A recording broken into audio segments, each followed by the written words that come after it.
শয়তানের কালো জাদুতে ঘটে গেল মেয়েটির সাথে একটি চালচলন ঘটনা, যা বাংলাদেশের প্রতিটি রেল স্টেশন ও বাস স্টপে ও দেখা যাচ্ছে চলমান।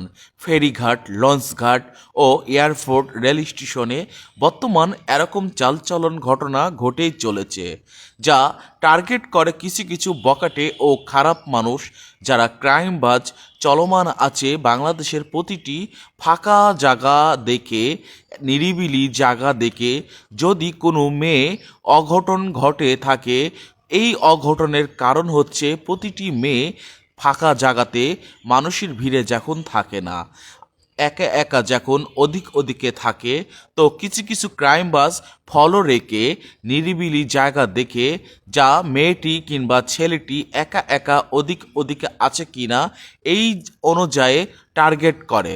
তারপরে শয়তানের কালো জাদুতে সেই সকল মানুষ একটি কাগজ মানুষটির হাতে ধরিয়ে দেয়।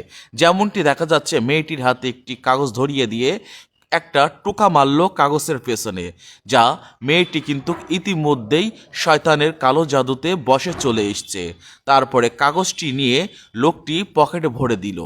অত্যন্ত মেয়েটিকে কালো জাদুর বশ করে ফেলল। এবার মেয়েটির হাতের ফোন লোকটিকে দিয়ে দিল। আবার দেখা যাচ্ছে ব্যাগটিকে চেন খুলে মেয়েটি কি যেন তার হাতে দিচ্ছে। তবে বিষয়টা লক্ষ্য করে দেখতে পেলাম, মেয়েটির ব্যাগে যা টাকা ছিল, লোকটিকে আপন ইচ্ছায় ও ভালো মনে তাকে টাকাটি দিয়ে দিচ্ছে। তারপরে মেয়েটির পার্সে যে টাকা পয়সা ছিল সেগুলোও দিয়ে দিচ্ছে। সিসিটিভির ফুটেজে আবারও ভালো করে লক্ষ্য করে দেখতে পাচ্ছি, মেয়েটির স্বর্ণের অলংকার ও স্বর্ণের গহনা লোকটিকে সব কিছু খুলে খুলে দিচ্ছে।